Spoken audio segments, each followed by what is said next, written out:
Hey, folks, this is Mike Hudson with the Accessible Hunter Podcast. I'm super excited about today, man. We've got a great guy that I get the opportunity to hunt with and hang out with and share a lot of similarities. But, Greg, man, how are you doing in PA today, brother? Dude, I'd love to tell you I'm doing fine and life is great, but I got this flu or some kind of crud going on, and I've been getting up into my chair about 1 o'clock in the morning every night for the past Wow. 4 nights and trying to stay mobile so I can cough. But I'm doing okay, but I'm looking to get rid of this cold if anyone wants to take it off my hands. You know, man, what's absolutely crazy is quad life is no joke, man. You know, we're sitting here already got some issues that lead to other issues, and then you're sitting here just trying to do the bare necessity of coughing. Yeah. You know, put me in my chair so I can breathe. Mike, that's the really crazy thing.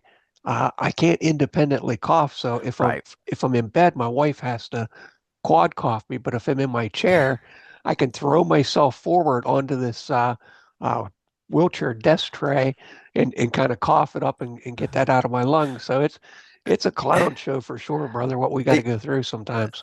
you know, man, you just about have to give yourself the daggone Heimlich maneuver Every just to time. be able to get some breathing going, man. It's crazy.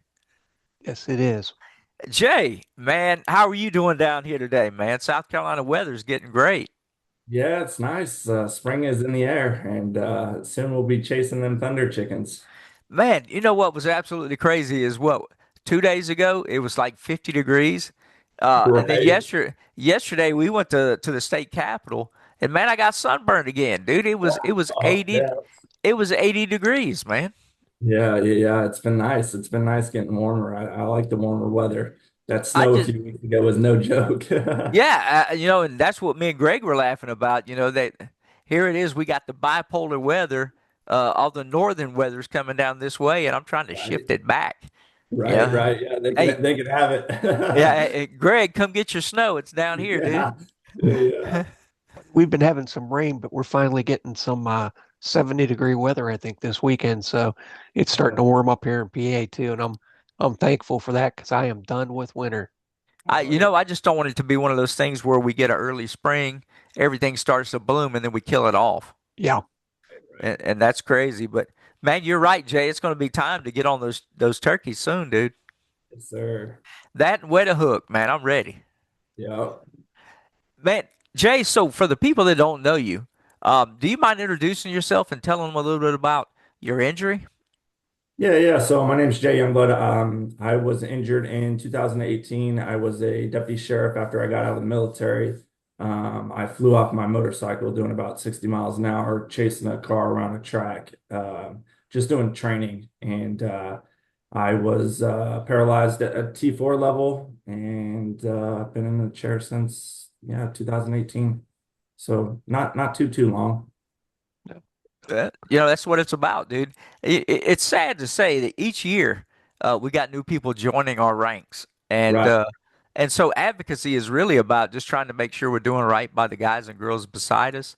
But unfortunately, also the ones that are going to be joining suit. But man, Jay, man, I love it, dude. Thank you for your service. Again, thank you for the first responders duty as well, and continuing to serve. But um, man, it's exciting.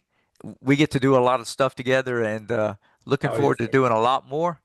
Oh, Uh, yeah. I know Greg's ready to jump in, but I just wanted to tell you thank you again for your service, dude. Thank you too.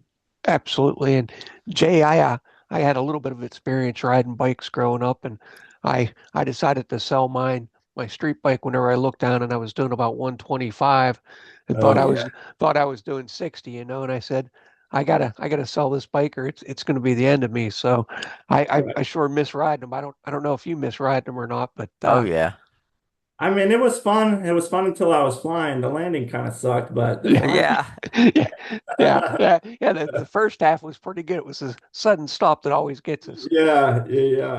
Yeah, that's what got me, man. I love bike riding. We're getting off task, which there is no task. I loved it, man. But Greg, I got to be like you. I always did the crotch rocket thing, Yep. and I knew even the days I wanted to be a mindful, good rider. I would look down and either somebody was goading me or you got too much raw power. Yes, And you know, sir. you're riding something that can go from 0 to 150 in no time. And as soon as my daughter was born, I said, "No, this thing has got to go." Yeah, you got to be careful on them, that's for Yeah. sure. And if you're on them long enough, you're gonna skin your butt on it one way or the other, you know. That's it. It's Yeah. not when it bites, or it's not if it bites, it's when it bites. That's Right. right. But so Jay, prior to your injury, I know you were in the military and law enforcement.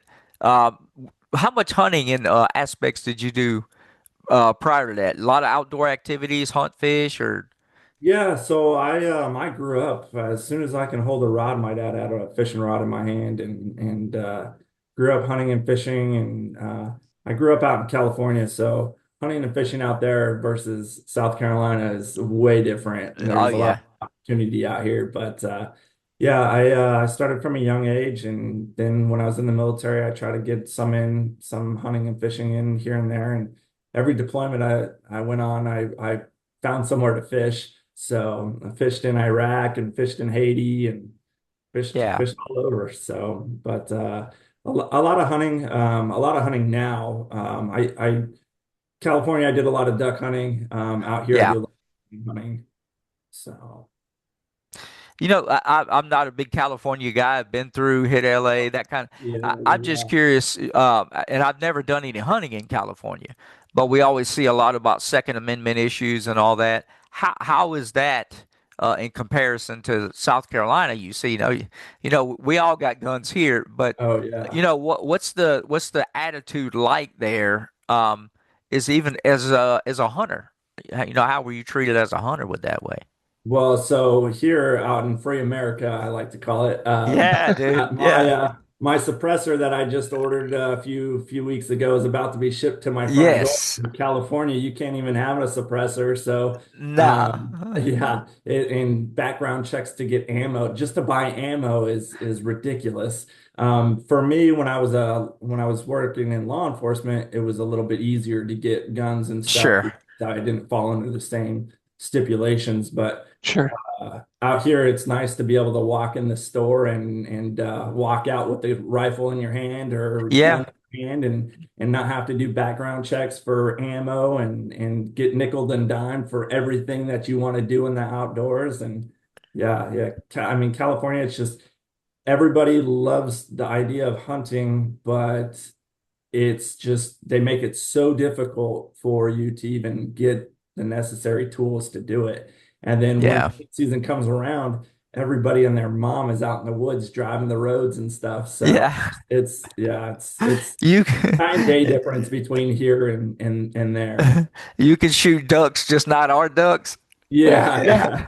yeah. Yeah. Jay, Jay, what are you gonna put that new suppressor on, buddy? I see you got your Silencer Central shirt on. Yeah, yeah. So I actually it's a little Ruger 1022 I just bought Yeah. and Wow. put a little suppressor on carbon fiber Ruger 1022. I've been eyeing that rifle for a year or two now since it's come out, and Yeah.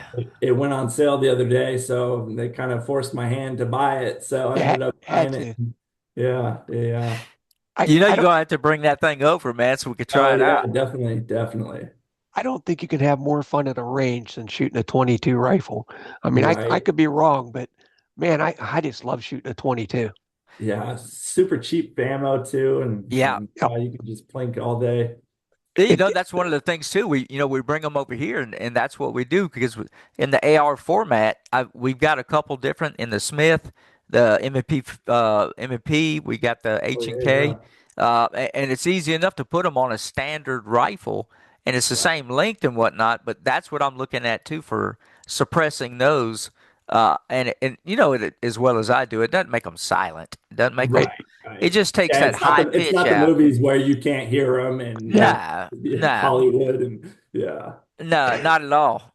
I just don't think people in the States have bought into suppressed shooting like Europe and things for hunting because I find it you know such a benefit for recoil and the shock Oh factor yeah. and everything else that growing up, I wish I would have been able to shoot suppressed.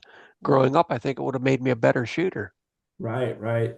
Yeah, and that little carbon fiber 22 is it's like a toy. It weighs next to nothing too. So just to be able to get behind it and get the fundamentals down without it blowing your shoulder out before you get to Right. some bigger calibers is nice. And it makes it, Greg brought up a good point. It does great for secondary shots on animals. Oh yeah. We see it with pig hunting. As soon as you let that first round go, they're going to start scattering. Yeah. And even with a suppressor, it doesn't stop them from doing that, but it kind of minimalizes it a little bit. Right, right. Yeah, Just another tool in the range bag, you know? yeah. Yep. And Yeah. I love that getting rid of the stamp. We shouldn't have to go through Oh 97 yeah, things to yeah, get it. definitely. So I'm looking to do a couple of those too, and so we'll look at some grants together, Jay, on some stuff. I'm trying to get Greg down here in God's country, man, but I you know, know, he, I know. You need to get out of the snow, out of the cold. Guys, I would love to get down there. And every year I say the same thing to Mike. We've been dealing with some health issues, a little bit with wound care and stuff. And Yeah, I think yeah. this is the last year. And man, I really hope it is. I hope this is the last year that I have to deal with wound care. But as soon as it's healed up, brother, you're gonna have a hard time keeping me off of your front porch and knocking on your door to go shooting and doing some bass fishing in that new pond. Hey man, look here, dude. You guys have an open invitation. I just love hanging out with guys and girls in chairs, man. And just seeing people get out of their head and home. That's what it's about. And Right, and Jay, right, not to get off topic again, dude, but Greg and them are doing so much in PA with their nice. with their state. Their state's doing park services, and that's what we need to be doing, pushing more of our green spaces in South Carolina. Right, right. It's absolutely beautiful here, but Yeah, we can do a lot more for getting people that look like us back outdoors and being able to say, hey, this is how you do it. You don't have to follow suit and do it the way we do, but here's some right, options and ways to go. right. Um, but in that aspect of it, getting back outdoors, hunting and fishing, what was the hardest thing from going from an able-bodied individual to now you need a little bit of help? What was the hardest part of getting you back in the woods? The hardest part was just trying to afford the mobility devices to get back in the woods, like the action track chairs, Preach. Yes, and sir. because I mean, they don't make anything, and you guys know better than I do. They don't make anything affordable for people in chairs. They just see dollar signs, big pharma, and these Right. accessibility companies just see a necessity for us, and they know we're going to pay it because we want to get back out in the woods and stuff like that. So I think being able to afford my first chair was the hardest part, and then just being able to lug that big piece of equipment around, getting back Yeah. out Yep. because cruising in the woods is not that hard with a track chair or a quad or anything like that. It's just being able to transport that type of machinery around and stuff is the hard part, getting back out there. Jay, you bring up a really good point that I don't think a lot of people realize when they're talking about buying a track chair or talking about buying a Coyote or any mobility devices. How do you get that from your home to the woods Hmm. so that you can Right, use it effectively and it's not a right, pain in the butt to where you're not going to use it? You know, right. if it's easy and accessible and easy to load and you have a small trailer or if you have a big enough van, like I have a full size Dodge so I can put my uh, track chair in the back of the van with my regular everyday wheelchair, Oh, and right. I no longer have to trailer it. So that makes it a lot easier, you know, for me and my Yeah. wife, because it's usually just the two of us whenever we're planning on going on a hunt somewhere. Right. Yeah, my wife and I have got it down. She's a trooper. Really the main thing I need help with is lugging that big platform that the track chairs come with to get that put on the back of the truck. But once it's on the back of the truck, I can load and unload the track chair independently. So I'm not Nice. too much of a hassle trying to get somebody to help me load it and unload it and all that. Yep. So Yeah. You brought up something too, man. We're all three of us are very blessed. We got really good spouses. We got a good oh support yeah, system. yeah. My wife's not an outdoorsy person. She does pretty good for the most part, but that's not her jam. And it's not a knock on her. It is what it is. But she's really good at help facilitate. Um, what do you think about those back trays for the chairs and trucks? And I'm like Greg, so I've always driven trucks since my injury, Jay. I'm not a minivan guy. They just don't go where I need to go. I Right. would love to get back to a full-size four-wheel drive diesel van. That way I can throw everything in it. We could go. Uh, Right. but I've got the same part that you've got that goes on the back of the trailer hitch.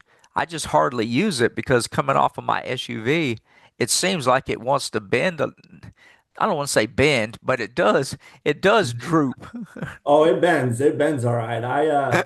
My my first platform that I had for my track stander, I went on a hunting trip in Utah and we went down a Right. back road with a bunch of shale and that thing was bouncing and it bent that platform all the way down. It drags on the ground now. Wow. I try to have a buddy with a tractor try to run it over and bend it back, but no, it and even Shot. the platform that I have now, even not going down a bumpy road, it still is bent. I mean, you got 450 pounds Right. on the back of that platform on that little 2.5 inch shank or whatever it is, Yeah. and it's just not built up for what we do. So uh, Man, you're yeah, right, dude. We got all this equipment out there. It all gets expensive. We all trying to find new ways to get back out. We've got to find a better way to do those. And the track chairs are great. They're not for everybody. right, And me and Greg hear it all the time. I wished I could afford one. I wished I could give one to everyone. Uh, right. but here's the kicker: even if I gave it to everyone, they're a little rough on you. Oh yeah, there's no They're not. suspension. No, there's no suspension. It Yeah, is a tracked vehicle. Phenomenal piece of equipment. I mean, right, you think about it. Greg and I are older, and we've been in this disability world for a long time. And track chairs didn't come about until I got my first one through a VA grant in 2014. nice. And you fast forward now, here we are 26, and they're more readily available. And you and I we're kind of jaded in that we got Jacob here with Waymaker, Oh that yeah, has yeah, 32 of them, and he could bring them to us at any right. aspect. But for the you don't want to say normal, but for the everyday guy and girl in a chair, it's a phenomenal piece of equipment that they can't normally get in. And with our nonprofit, what I'm trying to do is let people come out. If you want to try it, we got multiples. Come put your butt in the seat, see what you Right. like, and don't just jump into purchasing one because they're super Right. expensive. Oh Find yeah. what works for you. Right. Um, Yeah, because there's multiple out there. You're absolutely right. There's multiple out there.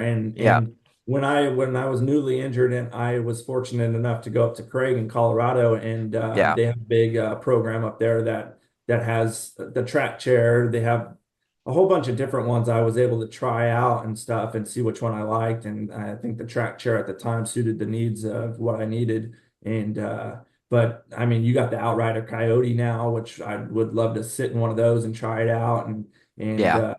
you got Not a Wheelchair coming out with their big rig or whatever they're calling it now and stuff like that. So yeah, it's definitely something that you want to try out before you end up pulling the trigger and buying such an expensive piece of equipment.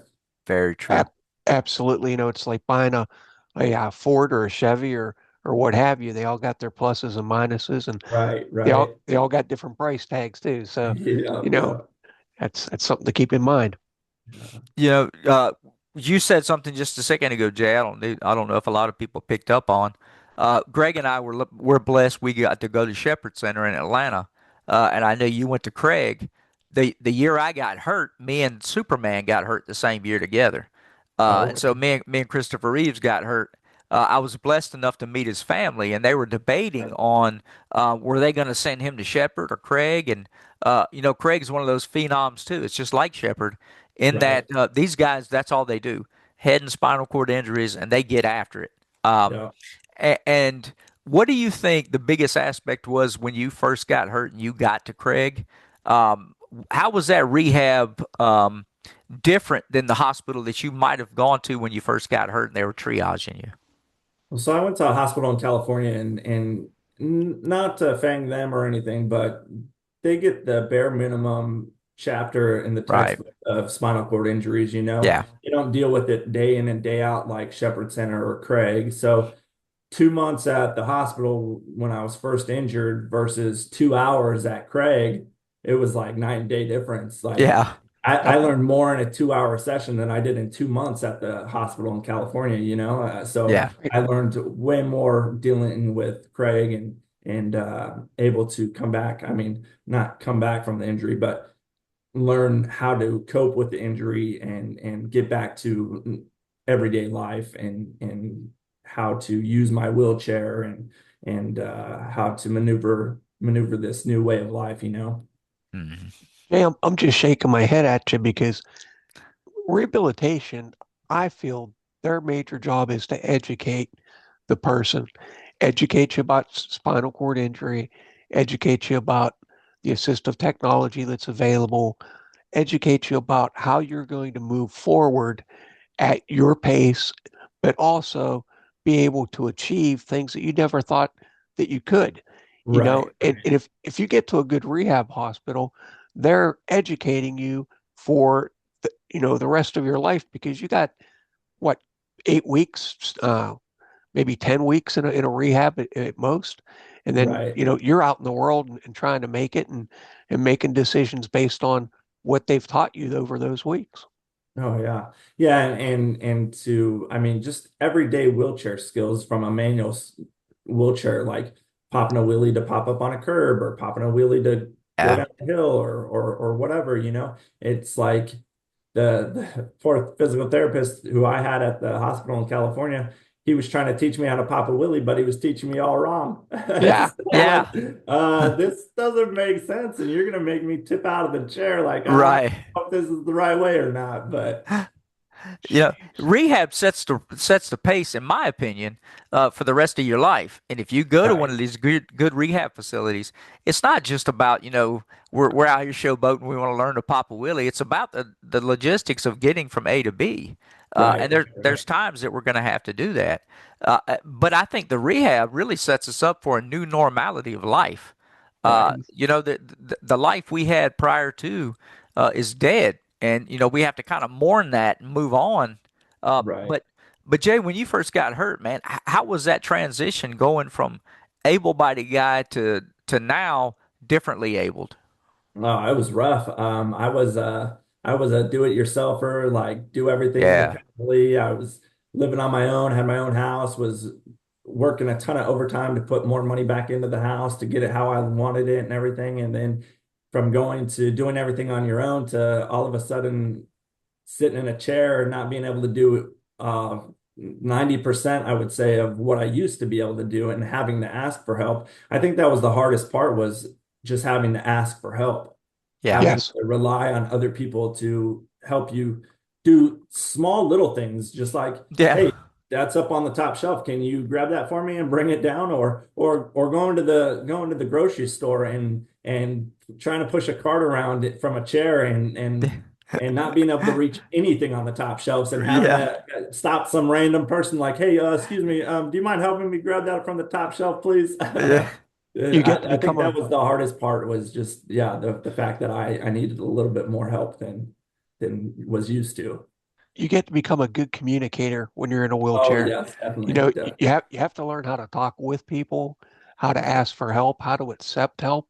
And Right, and those are things that not a lot of young men, not a lot of young No, independent people are right. willing to do. I mean, I was never willing to ask for help. I could do it myself.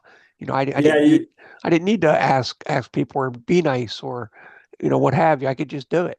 Right, right. Yeah, you become a good communicator and then you get some unwanted communication where people are like right. they have to come up and say something and it's just Yeah, like okay, like I'm sure you guys could write a book just like me of all the time somebody said something and you kind of just like look at them like, I know you mean well, but right, come right. on. It goes back to that word inspiration. People are always saying, "Man, you inspire me," and I'm like, all I'm trying to do is get my clothes on and go, dude. Right, You right. know, I had a girl, I was pumping gas one day and she was like, good for you. And I was kind of like step back, like, excuse me, what like, do you what do you mean, mean good right? for what do you mean good for you? And she's like, good for you for getting out. And I'm like thinking to myself, well, just because we're in a wheelchair, does that mean we got to be hermits and live in this house Yeah, Yeah, all the time and never dude. come out? Like, yeah, Right. yeah, yeah, It yeah. it gets to be funny, man. yeah, Life you can't yeah, make this stuff up, but Right. it comes back to I think a conglomerate of things. Coming from a military standpoint, what's is absolutely funny is we go through all this training. They teach us to be self-sufficient. They teach Right. you how to kill, but then they teach you how to stay alive and don't Yeah. ask for don't ask for help. And the next thing you know, you're broke. And the VA is like, you should have just reached out and asked for help. Yeah. That Yeah. doesn't really work well.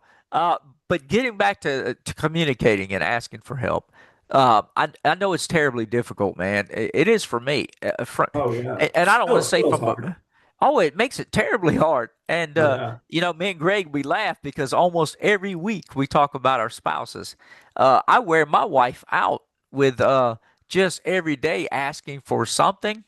Uh, Yeah. and then at the same point, when she kind of ticks me off, I laugh and joke and say, I'm the normal guy. I'm getting ready to transfer out of this bed, and I'm still pissed off. You don't forget that. But you're going to have to give me a second to get back in my chair. But once I'm in there, I'm slamming this door and storming out, man. Yeah, yeah.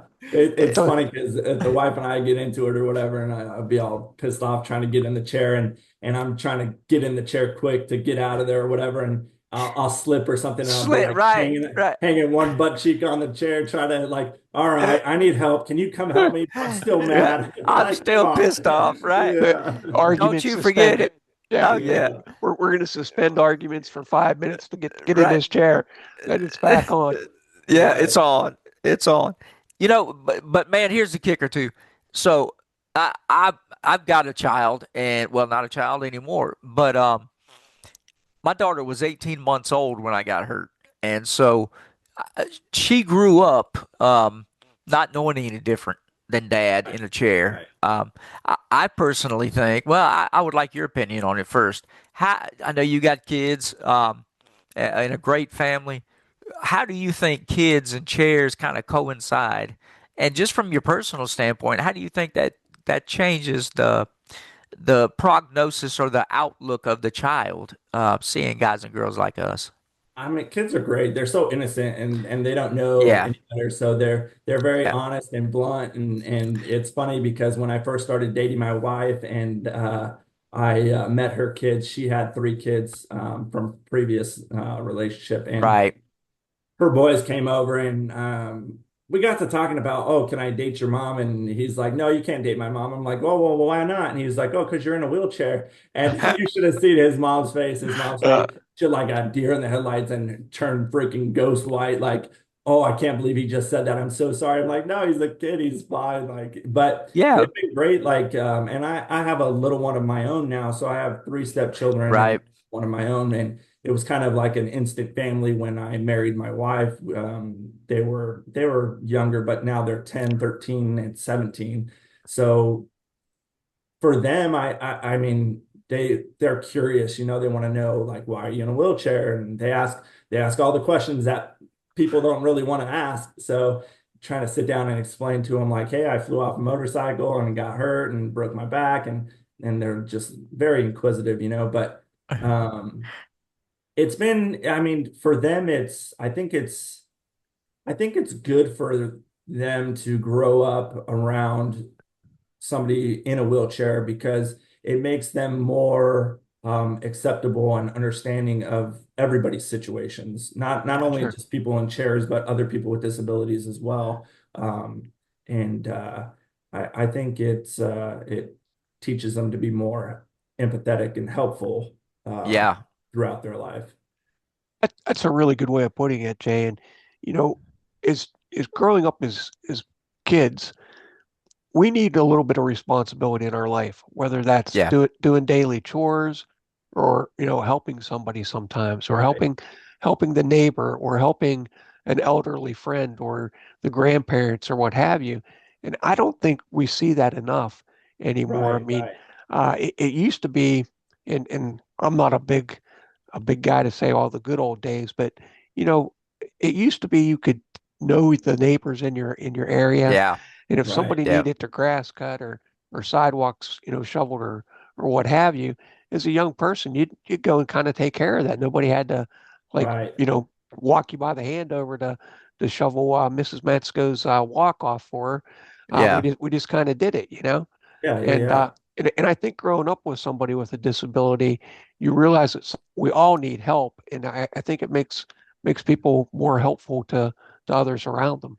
Right, because nowadays most people don't even know their neighbors. It's like Exactly. we Right. just moved down from about a year ago. We moved from city up a little further away from here down to Pendleton, and I the neighbors all came and knocked on the door and introduced themselves, which California, that's unheard of. That Right. would never happen. But Yeah. they all introduced themselves, and then I spoke to one of my older neighbors across the way and was asking her if she knew this neighbor, knew that neighbor, and she's like, I've been here for like 3 years and I don't even know all the neighbors. And I'm like, oh, well, she's like, how do you know them all? You just moved in. I'm like, well, they all just kind of came over and said hi and Yeah. introduced themselves and super nice. And but but yeah, I think back in the day when I mean, even when I was growing up, just yeah, helping your neighbor and being Was a there norm. and yeah, and knowing the neighbors and kids actually got outside to play with the other neighborhood kids and stuff. Yeah. And Right. nowadays it's kids glued to the TV and computers and video games and all that. So Yeah, absolutely, man. And and it's a southern thing too, Jay. When you're around here, you'll pass a car and guys and girls wave at each other. oh yeah, They're, yeah, yeah, you know that guy? No, he just drives a truck. And it's yeah. like, yeah, The kids from yeah, when they moved out here from California, I'd wave or they'd wave and they're like, oh, who was that? I'm like, I don't know. They're just being no nice. idea. Just Yeah. just being That's what we do friendly. out here. And that's what's great about kids. You brought up a thing. They're innocent. They ask you all the questions. Yep. I've had a kid walk up and say, "Hey, why are you in that wheelchair? Can you not walk? What's going on?" I said, "I broke my neck." And they'll stare you up and down. And it's like, it doesn't look broke. And I'm like, Right, "Hey, right. no, we fixed that part. We're just moving on to the rest of it." Yeah, yeah, Or yeah. I had a young guy that we were joking around, and he said, I heard you broke your neck." And I said, "Yeah." Well, his parents were getting on to him because he was bad about jumping off his bunk bed. And he Oh stopped. yeah, Oh, he yeah. stopped and he goes, "My mom told me that might happen. Did you break your neck jumping off the bunk bed?" I was like, "Nah, nah." It's funny. I was working with a company, a nonprofit, right before COVID hit to get a service dog, and the dog that I was Yeah. working with was a German Shepherd with no tail. And I ended up flying from Southern California up to Northern California, but I had the dog with me in the airport, and little girl was looking at us, staring, and she looks at her mom. She's like, "Mommy, that dog has no tail." And I'm like, "Hey," I look at the dog, and I'm like, "Hey, I'm glad they're looking at you and not me, buddy." That's right. That's right. The focus is on Because the dog sometimes. you come around kids in a wheelchair and all the kids just stop and they stare and they're kind of like, wait, what? Like they like the hamster wheels spinning in their head, like Right. Oh yeah. what's why is he in a wheelchair? Like, or what is this? So Yeah. Did he yeah. Well, run the dog's tail over? Yeah. Yeah, yeah. it's like sneaking into the woods, boys. We just can't do it. We make a lot of Right. noise getting into a ground blind, and we Yeah. can't ever sneak into a room quietly. When you No. when you roll in, every head turns and Yeah. kind of checks you out. So that's just something you got to get used to. Yeah. It is what it is. I just tell people, man, they must think I'm handsome or something. They're just eyeing me up. Right, It right. has nothing to do with that. You're just in a chair and it looks a little different. And we have to take ownership of it, man. It's not a Right. negative. Right. Anything can be seen as a negative if we use it that way. And it Well, it's gets just back like, to, when you get out in your vehicle or my vehicle, heads turn every time you open the door to get out because yeah, people don't see the modifications like that on a truck every day. It's just Right. when I first started dating the wife, I was like, hey, listen, I can drive or you can drive. yeah, If you drive, people aren't going to stop and ask questions. If I drive, everybody's going to stop. Everybody's going to say something. And she's like, Yep. really? I'm like, yeah. So the first time we went out, I was like, oh man, that's a really nice car or whatever. yeah. And just, yeah. So, Well, you think about it, man. Time gets by, technology is great, but back in the day, that you'd hear somebody, "Oh, he's got Lamborghini doors on their car," and Yeah. right, right. now, Yeah, now we legitimately do. And yeah. and somebody asks, what do you like the most about the ATC vehicle? And I've always driven trucks, and so the Yeah. SVM truck used to slide out, Oh, and yeah. so I liked it, other than rain. And so they ask me all the time, "What's the best thing about ATC?" I said, if it's raining, I got an umbrella, dude. I don't care. Yep. Yep. Yep. Yeah. That's the biggest. But over the time that you've been hurt, I know you've been hurt 8 years now, right? Going on nine. But what do you think the best technology or best piece of equipment that you have um, that gets you back outdoors and give you more independence? I mean, just my wheelchair alone. Just being able to get in a chair and be able to get to my There truck you go. or whatever. But I mean, as far as adaptive technology to get back out in the woods and stuff to hunt, I mean, I would have to say it is my track chair right now. Without that, I mean, I wouldn't be able to independently go out and get back into the woods. But with the track chair, I can go to my hunting lease and get out independently. And I mean, I might not like Greg said, we're not the quietest when we get into the woods, but at least we're getting there. That's right. That's right. So, Jay, when you were first injured, and I know this uh, is going to sound crazy, but did you go from absolutely hating seeing your wheelchair in the corner to now you view it differently? oh, absolutely.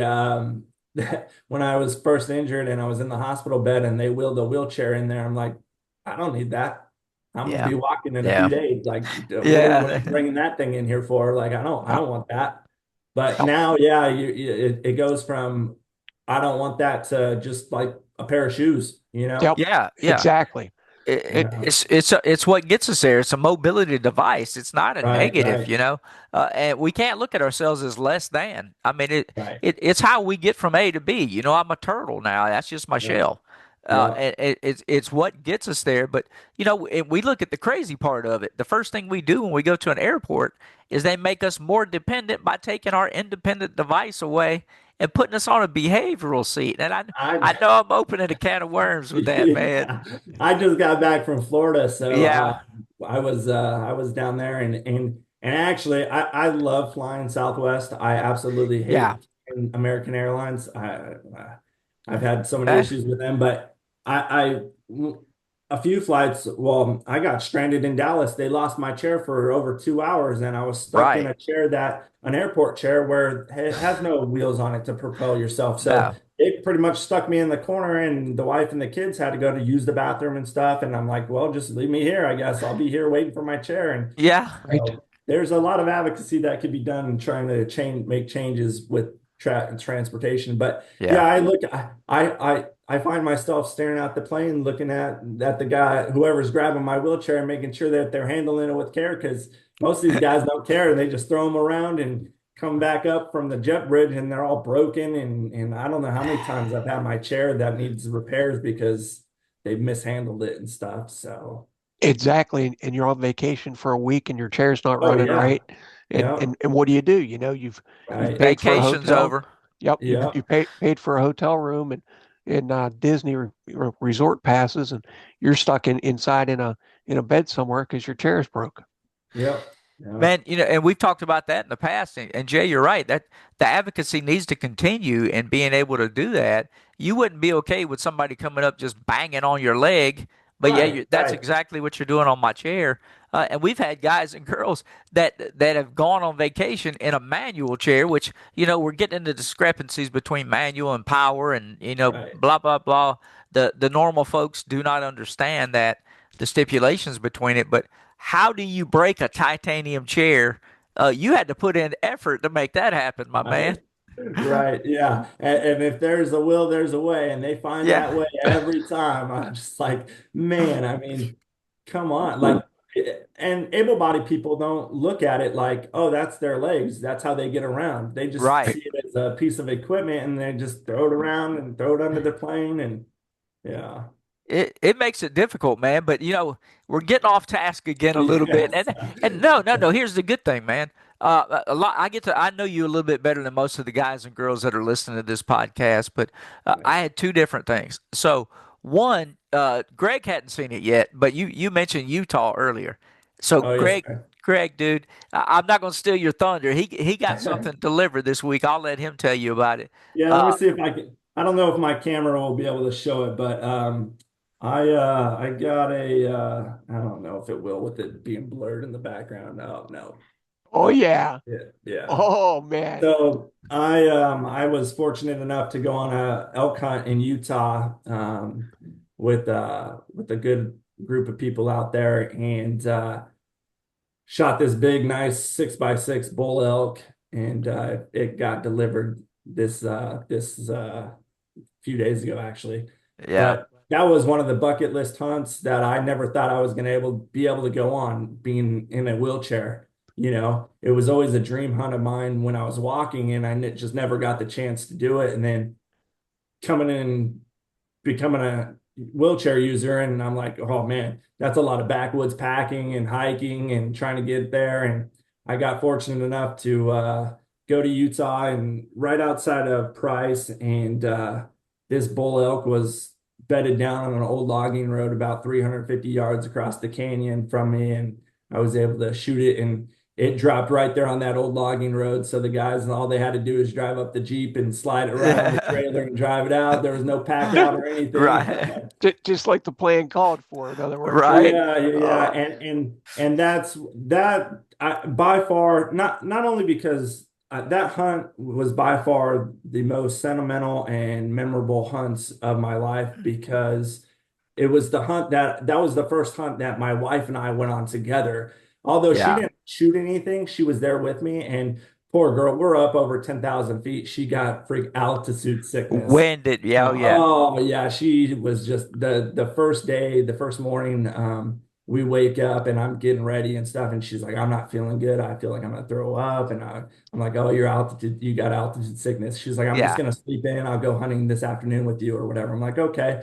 So that morning we went out and we called in a younger bull elk within 15 yards of me, but he was behind a tree and I was sitting in the front seat of a vehicle and I couldn't see him. I could just barely see his snout and all the drool dripping down and everything. Yeah. It was Yeah. awesome.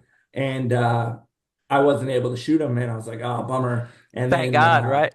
yeah, yeah, yeah. And then later that evening, my wife was feeling better, and she got to go with me, and she got to see, and we got to I got to shoot it, and I think she was more excited than I was, you know, and that's kind of what got her sparked into the outdoors because before then she wouldn't step 2 feet into the woods at dark. Yeah. And if it Right. was if the sun was down or if it was dark, she was too scared to go out in the woods. And after I shot that elk, she was like all pumped up about it and everything. And My then turn. yeah, and then we get home, deer season happens, and she's like, "I'm going hunting tomorrow." And I'm like, "Wait, I What? was gonna go hunting tomorrow. Who's talking to the kids?" I was like, Yeah. "I'm going."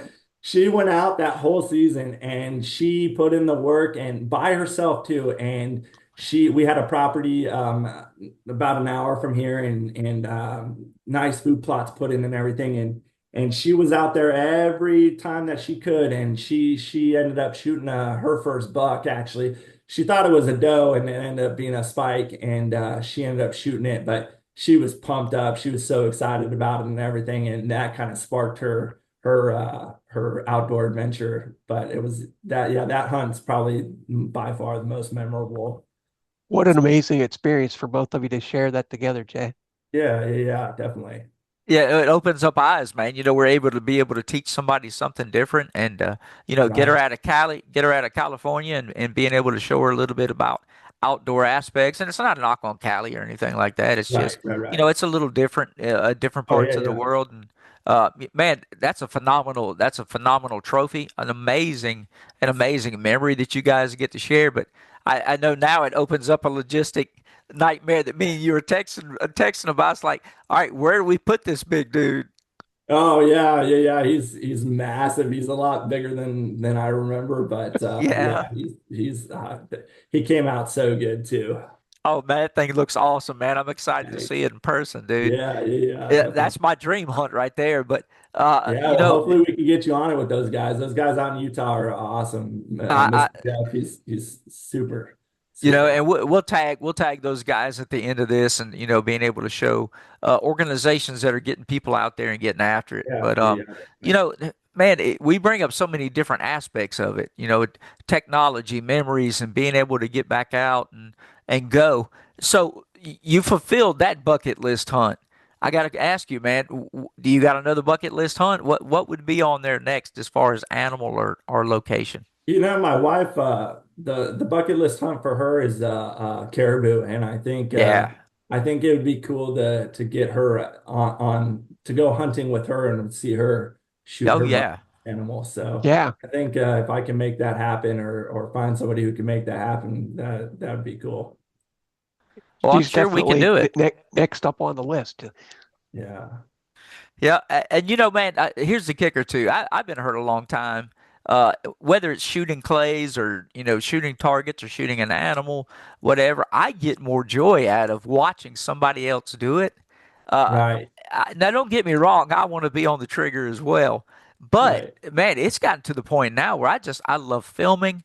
I love being able just to watch somebody. I love watching the spark in a kid's eye when they launch a bow or shoot a crossbow or catch a fish. Man, that right, that right. excitement. I don't know if it's just the gray in my beard and I'm liking to see, but I've really gotten to the point where it's not even about me anymore. I like facilitating and getting people back outdoors, but it's Right. watching somebody else be successful in it. Yeah, definitely. And especially if I can get somebody out looking like you and me and in a Yeah, wheelchair, if I can get them back out and show them that they can still do this no matter what their injury is and stuff like that, that they can still get back out in the woods and they can still hunt, they can still fish if they enjoyed that before, and then to see them pull the trigger and harvest an animal for the first time since they've been injured is just awesome. yeah, And and even kids too, like my two boys, I've taken them fishing before. They absolutely love fishing, and hunting is very challenging because they're at that age where they can't sit still and be quiet yeah, for long. Sure. So we're still trying to learn and do that. But I was watching some hog hunting the other day on TV, and my oldest boy is like, "Oh, I want to go hog hunting." I'm like, "Oh yeah." I was like, "All right, we can make that happen. There's a bunch of hogs out here, and my hunting lease is full of them." So we're gonna Sweet. try to get him on that. And then the youngest, he's big into archery now, and he's on the archery team at his school, and they made it to state, and he plays second place in state for 3D shooting and stuff. So he's all about bow and wants to go bow hunting now and all that. So It's all about spending time together, and it sounds like you have a definitely, really great relationship with your family there, Jay. And that's what yeah, it's all about, buddy, getting outdoors and enjoying this time because we never get it back. yes, sir. Yeah, it makes it something special, man, being able to do it. And Jay, that's what I love about your spirit, man. You're continuing to want to advocate, teach your kids, teach other kids, and we've got some opportunities up here. We're gonna start doing more with archery, and I'd love to have him over and shoot over here. But it gives Yeah, us another aspect where we can, bring your son in. He could teach other kids how to do it. But right, but even right, more than that, showing guys and girls that look like us that maybe even if they hunted prior to their injury, new ways to do it, but introducing them to something else right. that maybe they've never even thought about. And one of the activities that we've done in the past is we took some guys and girls bowling, and some of these guys are strong pairs, T12, L1, and they didn't even know they could do it again. So I Oh I yeah. love I love being able just to share and care and get out. Um, but all that being said, what do you think the hardest part of advocacy is, from your standpoint? Getting in front of the right audience, I guess. Yeah, Because I mean, you and I can talk about it till we're blue in the face, but if we're not in front of the right people and not networking with the right people that can get things changed, and I think the hardest part is there's not a lot of people in a position of change that look like you and I. A lot of them are man. able-bodied people that don't think about this stuff every day, and you can talk to them about handicap parking and how it's a necessity for you to have the hash marks there so you can get in and out of your vehicle. But the doctors that keep writing these scripts for Yeah. safety placards, they don't think about that. They just like, oh no, you're handicapped. You stubbed your toe at work. Here's a handicap placard. You can park in the front Right. row. You You're know, so 65. Here you go. yeah, yeah, yeah, yeah. You're overweight. Okay, we'll let you park in the front row. You know, so I think that's the hardest part about advocacy is getting in the right audience and just having the right people pay attention to you. Well said, Jay. And anytime we can advocate and talk with people and share our experiences and let people know why we're trying to do things, Right, what's behind why we need to park there. Not Yeah. just that, we we we have difficulty walking, right. but give them the backstory of why these things are important and why we need to have them. Mhm. As Mike always says, it's not a hand out, it's a hand up. So makes Right. makes you think about things. Yeah, yeah, because I mean,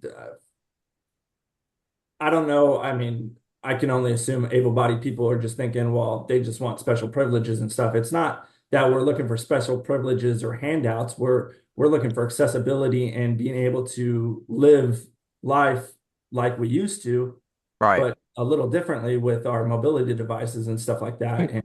And accessibility is not a want, it's a need. It's Yes, Yes. sir. Yeah. we need it to be accessible, or we need lower tables so we can yeah, that's a big old another rabbit hole we can dive The list down. is endless. Yes, It sir.